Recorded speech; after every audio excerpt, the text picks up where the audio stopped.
My name is Olivia, and 6 months ago, a car accident put me in this bed. At least, that's what everyone believes. The truth is more complicated, but right now, with Margaret's perfume choking the air in my bedroom and her voice rising to that familiar shriek, the truth doesn't matter. Only survival does. You're a leech, Olivia. A useless, pathetic leech. I keep my hands still beneath the blanket, fingers resting on my laptop keyboard. My mother-in-law stands at the foot of my bed like a judge pronouncing sentence, her face red with fury. Behind her, Richard, my father-in-law, crosses his arms and nods along like a silent executioner. 6 months, Margaret continues, pacing now, her heels clicking sharp against the hardwood floor. 6 months of my son working himself into the ground while you lie here doing nothing. Do you know he's taking a second job? Do you even care? The words sting because part of them is true. Thomas, my sweet husband, is working doubles at the firm. He leaves at dawn and comes home after dark, exhausted and hollow-eyed. He thinks he's paying my medical bills. He thinks he's keeping us afloat. He has no idea I've made $43,000 this week alone. I'm recovering, I say quietly, keeping my voice weak and small. It's a performance I've perfected. The doctors said. The doctors. Richard barks out a laugh that smells like cigars and contempt. The doctors you keep visiting with our son's insurance? The specialists billing hundreds per hour. I haven't seen a specialist in 2 months, but they don't know that. My laptop buzzes softly under the covers. Another notification. Another sale. My cryptocurrency trading algorithm just closed another position. I resist the urge to check the amount. Margaret leans forward, gripping the footboard with her manicured hands. I want you out of this house by Friday. Pack your things and leave before you destroy what's left of my son's life. My heart pounds, but I keep my face neutral. This is Thomas's decision, not yours. Thomas is too good to see what you really are, Margaret hisses. But I see you. A gold digger who trapped my son and now bleeds him dry. The bedroom door suddenly swings wider, and Thomas appears in the doorway, briefcase in hand, confusion creasing his tired face. Mom? Dad? What's going on? Behind him stands a woman I haven't seen in over a year. Sophia. Tall, polished, perfect. Thomas's ex-girlfriend. The woman Margaret always said he should have married. My blood turns to ice. Before I go further, tell me in the comments where you're watching from. I like to know how far my stories are reaching, and a like and subscribe means a lot to small channels like ours, and we'll keep these stories coming. Now let's continue. Thomas, sweetheart. Margaret's voice transforms instantly, syrup-sweet and concerned. We were just discussing Olivia's situation. We're worried about you both. Thomas sets down his briefcase, his eyes moving between his parents and me. What situation? Your wife has been bedridden for half a year, Richard says, his tone measured and reasonable now. The medical bills are destroying you financially. We think it's time to consider other options. Other options? Thomas looks genuinely confused. Sophia steps forward, and I notice she's carrying a folder. Thomas, I've been looking into some programs that might help. Long-term care facilities that accept. You want to put Olivia in a home? Thomas's voice rises with disbelief. We want you to have a life. Margaret snaps. Look at you. You're exhausted, you're broke, and for what? She's not getting better, Thomas. She's never going to get better. My fingers curl into fists beneath the blanket. The laptop screen glows against my leg, hidden from view. On it, numbers climb steadily. My trading bots are working across 3 different cryptocurrency exchanges, exploiting micro-fluctuations that most humans can't even perceive. I've turned the $5,000 from selling my grandmother's ring into $600,000 in 6 months. But I can't tell them. Not yet. Not until I know what Thomas really thinks. Not until I hear him choose. Mom, that's enough, Thomas says, but his voice wavers. He sounds uncertain. Is it? Richard moves closer to his son. When was the last time you slept more than 4 hours? When was the last time you weren't worried about money? Thomas's shoulders sag. He looks at me, and in his eyes, I see something that breaks my heart. Doubt. He says softly. Maybe we should talk about this. Just us. Of course, darling. Margaret smiles, victorious. Sophia and I will wait downstairs. We brought dinner. Your favorite. They file out, Sophia throwing me a look of pure pity that feels worse than Margaret's hatred. The door closes, and Thomas sits on the edge of the bed. He won't meet my eyes. The silence stretches between us like a chasm. Are you really considering this? I ask, my voice barely a whisper. Thomas runs his hands through his hair. I'm drowning, Em. The bills, the stress. I love you, but I don't know how much longer I can. His phone rings. He glances at the screen and his face goes pale. It's the bank, he whispers. Probably about the mortgage payment I missed. He answers, turning away from me. I watch his shoulders tense as he listens. Then something strange happens. His posture changes. He stands up straight, phone pressed tight to his ear. What? That's impossible. There must be some mistake. He listens more, his free hand coming up to his mouth. But who, when? He turns to look at me, his eyes wide with confusion.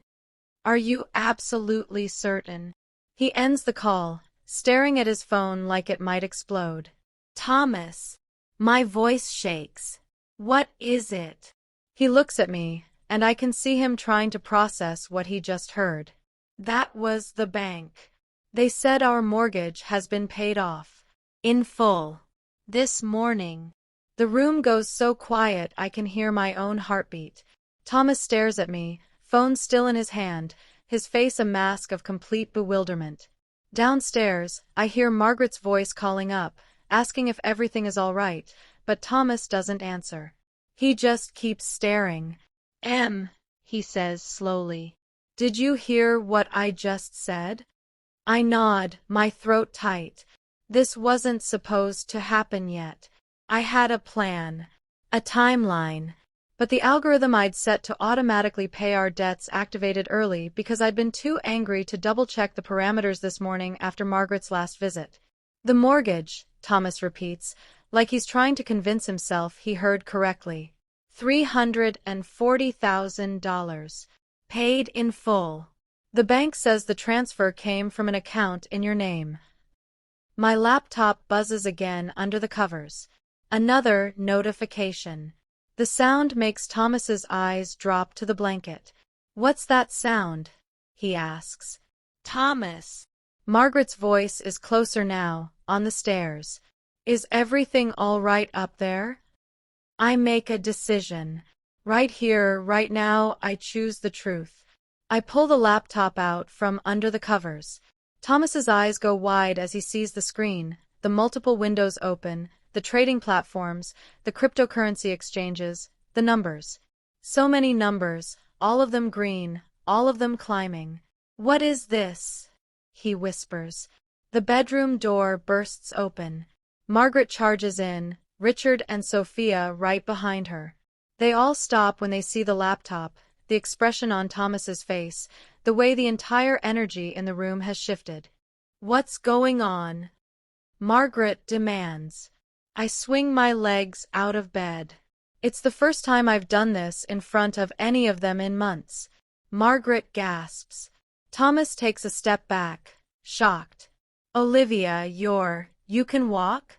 I've been able to walk for 3 months, I say, standing up. My legs are actually stronger than they were before the accident. I've been doing exercises in secret, preparing for this moment. The accident was real. The recovery took time, but I've been better for a while now. You've been faking? Margaret's voice could strip paint. You've been lying in that bed, pretending to be sick, while my son worked himself to death? I wasn't faking, I say firmly. I was working, building something. And this morning, that work paid off your son's mortgage. Thomas sinks into the chair by the window, his face pale. I don't understand. Where did you get that kind of money? I turn the laptop screen toward them. Margaret moves closer despite herself, squinting at the numbers. Is that $600,000? Sophia breathes, her folder of nursing home brochures hanging forgotten in her hand. 643,000, I correct. As of 2 minutes ago. It started with $5,000 from my grandmother's ring. I taught myself cryptocurrency trading, built an algorithm, and I've been running it from this bed for 6 months. Richard's face has gone from angry to calculating. You're saying you made over $600,000 trading cryptocurrency from your bedroom? Yes. That's impossible, Margaret says, but her voice lacks conviction. Call the bank back, I tell Thomas. Ask them to verify the payment source. Ask them to read you the account balance. Thomas just stares at me like I'm a stranger. The silence is broken by a slow clap. We all turn to see Sophia, of all people, actually smiling. Well, she says, I did not see that coming. Margaret rounds on her. This isn't funny, Sophia. She's been lying to all of us. I haven't lied about anything, I say, my voice harder now. I told everyone I was recovering. I told everyone I was following doctor's orders. They said mental rest and low stress. Trading cryptocurrency is actually very meditative. Meditative. Margaret's voice hits a pitch only dogs should hear. You let my son think he was drowning in debt. Your son was drowning in debt, I snap back. Debt that you helped create by convincing him to buy this house that was too expensive. Debt that you added to every time you insisted on the best specialists who did nothing but run expensive tests. And every single day, while he worked and worried, I was working too. I was building us a future. Thomas finally speaks, his voice hollow. Why didn't you tell me? That question hurts more than all of Margaret's insults combined. Because I needed to know, I say softly, sitting back on the edge of the bed. I needed to know if you'd stand by me, if you'd choose me, or if you'd listen to your mother and put me in a home the moment I became inconvenient. That's not fair, Thomas says, but he can't meet my eyes. Isn't it? I gesture to Sophia. Your ex-girlfriend is in our bedroom right now with brochures for facilities to ship me off to. Your parents have been calling me a leech for months. And 5 minutes ago, you were about to have a conversation about other options for your wife. Thomas flinches like I've slapped him. Margaret opens her mouth, but Richard puts a hand on her arm, silencing her. For once, the old man looks thoughtful instead of angry. So what happens now? Richard asks. You've made your point. You've proven you're not helpless.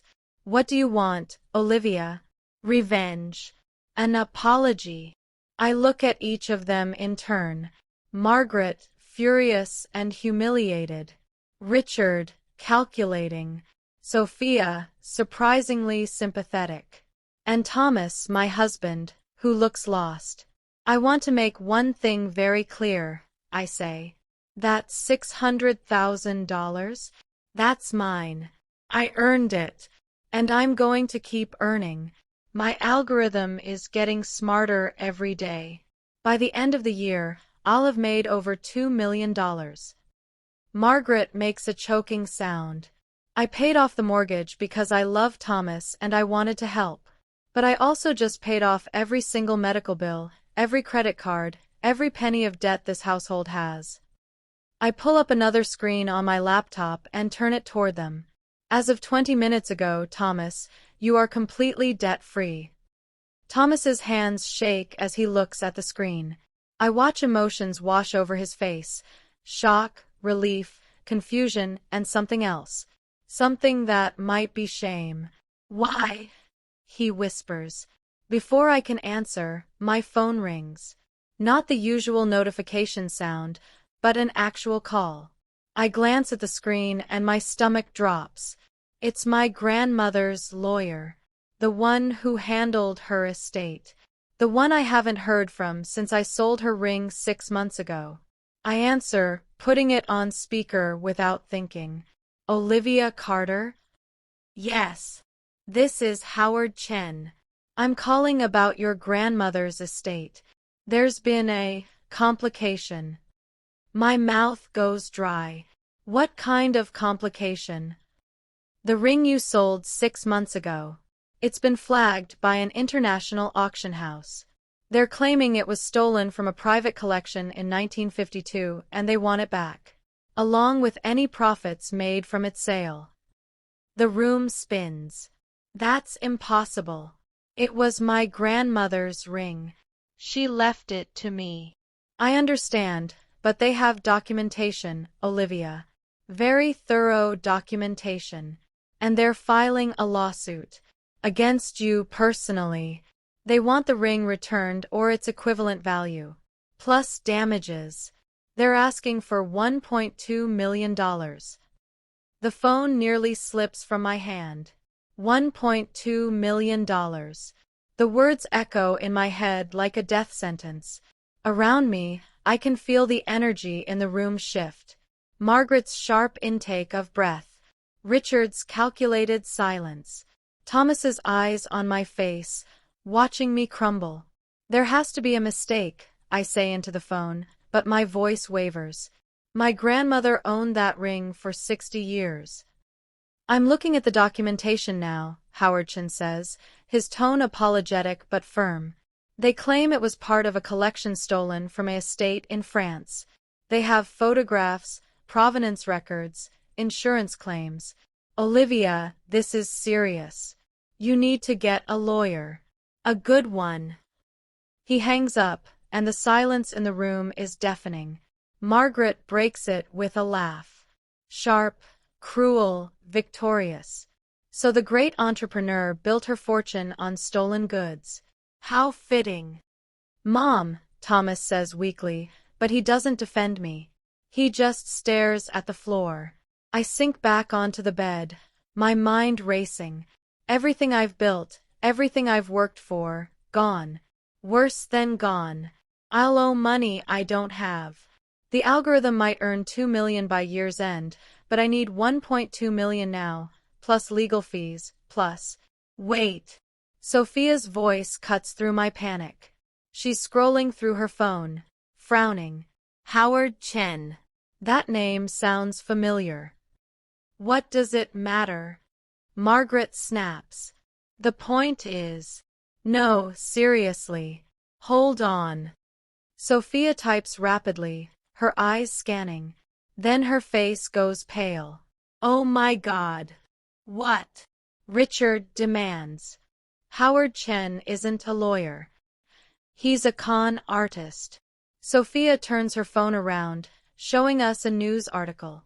He was arrested 3 months ago in Seattle for running estate scams. He targets people who've inherited valuable items, calls them pretending to be their lawyer, claims there's a legal issue, and gets them to pay him to make it go away. My heart stops. Then starts again, pounding so hard I feel dizzy. But he knew about the ring, I whisper. He knew exactly what I sold, when I sold it. Public records, Sophia says, still scrolling. Estate sales are documented. He probably has a whole database. Olivia, did he ask you to send money? I think back to the call. No. He just said I needed a lawyer. He'll call back, Sophia says grimly. In a day or two. He'll say the situation is worse, that you need to pay immediately to avoid arrest or seizure of assets. And he'll tell you to wire money to an account. The relief hits me so hard I nearly laugh. Then I do laugh. A sound that's half hysteria, half triumph. Margaret stares at me like I've lost my mind. What could possibly be funny right now? I almost fell for it. I gasp. I was so panicked, I almost believed him. If Sophia hadn't been here, I look at Thomas's ex-girlfriend with genuine gratitude. Thank you. Sophia shrugs, but she's smiling a little. I wrote an article about estate fraud last year. The name stuck with me. Margaret looks between us, her face reddening. She's losing control of the narrative, and she knows it. This doesn't change anything, she says. You still lied. You still manipulated my son. I protected myself. I correct. There's a difference. You made Thomas think he was failing. Margaret's voice cracks. You let him suffer. No. The word comes from Thomas, quiet but firm. We all turn to look at him. He's standing now, his hands clenched at his sides. Mom, stop.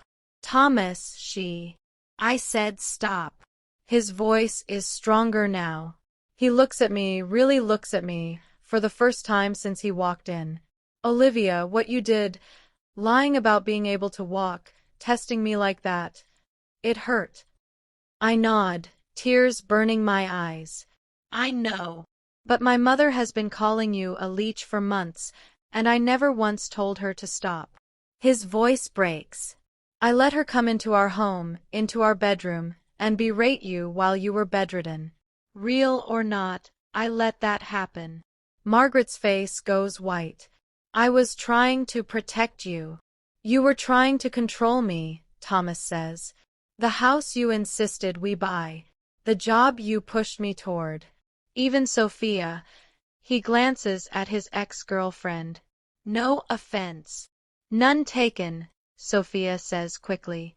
For the record, your mom invited me here. I thought we were just having dinner. Thomas turns back to me. I was drowning, Em. You're right about that. But not just in debt. In their expectations. In this life they'd planned for me. He gestures around the expensive bedroom, the house his parents co-signed for. I've been miserable for years, and I blamed the money problems because that was easier than admitting the truth. Which is? I ask softly. I hate my job. I hate this house. I hate pretending to be someone I'm not just to make them proud. He looks at his parents. I love you both. But I can't keep living your version of my life. Richard's jaw tightens, but he says nothing. Margaret looks like she's been struck. Thomas crosses to the bed and sits beside me. What you did was wrong. The secrecy, the test, all of it. But I failed that test, didn't I? When it came down to it, I was actually considering putting you in a home because my mother suggested it. You were tired, I whisper. Overwhelmed. I was weak. He takes my hand. But I'm making a choice right now. I choose you. I choose us. And I choose to stop letting other people run our lives. He stands and faces his parents. I think you should go. Margaret's mouth opens and closes like a fish. Thomas, you can't be serious. I'm completely serious. I need space to work things out with my wife. My wife who, by the way, just made us debt-free and financially secure. Whatever our problems are, we'll solve them together. Without an audience. Richard takes Margaret's arm. For once, the old man looks almost respectful. Come on, dear. Let's give them some privacy. Margaret pulls away from him. If we walk out that door, Thomas, don't expect us to come running back when this all falls apart. Then don't, Thomas says simply. I watch my mother-in-law's face cycle through rage, disbelief, and finally something that might be fear. She's losing her grip on her son, and she knows it. Sophia clears her throat. I'll just show myself out. Olivia, For what it's worth, what you built is genuinely impressive. And Thomas, she gives him a small smile, I think you just grew a spine. Good for you. She leaves, her heels clicking down the stairs. After a long, painful moment, Richard guides a silent Margaret out after her. The front door closes with a gentle click. Thomas and I sit in the quiet of our bedroom. Our paid-off bedroom in our paid-off house. So, he finally says, $600,000? 643,000, I correct. 652 now, probably. He shakes his head in wonder. My wife, the secret cryptocurrency mogul. I'm sorry, I say. For not telling you. For testing you. I was just so scared that I'd choose them over you? He squeezes my hand. I almost did, That's what kills me. I was so beaten down I almost gave up on us. But you didn't. But I almost did. He stands, pacing. I need to make changes. Real ones. I want to quit my job. Find something that doesn't make me want to drive off a bridge every morning. Okay, I say simply. He stops, looking at me. Just like that. Okay.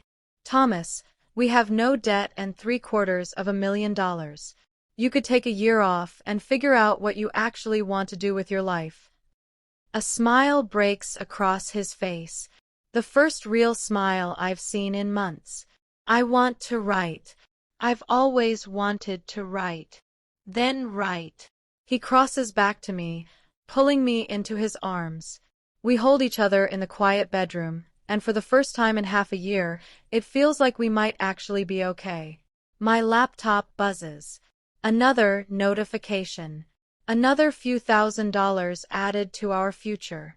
Thomas laughs against my shoulder. Is it always going to do that? Probably. I can live with that. 3 months later, I'm sitting in our home office, the one we converted from the formal dining room Margaret insisted we needed. My trading algorithm runs on 3 monitors now, and I've started a consulting business teaching other people my strategies. Thomas works at the desk across from me, typing away at his novel. He quit his job. His parents haven't spoken to us since that day, but he seems lighter without their weight on his shoulders. My phone rings. I glance at it and freeze. It's Howard Chen, the real one. Thomas notices my expression. What's wrong? I answer the call, putting it on speaker. Ms. Carter? This is Howard Chen. The actual Howard Chen. I'm calling because someone has been impersonating me, and I believe you may have been targeted. I say.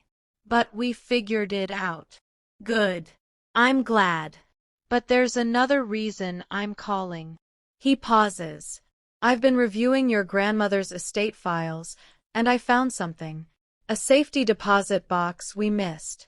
The key was taped to the bottom of a drawer in her old desk. My heart starts to pound. What was in it? Letters. From a woman in France.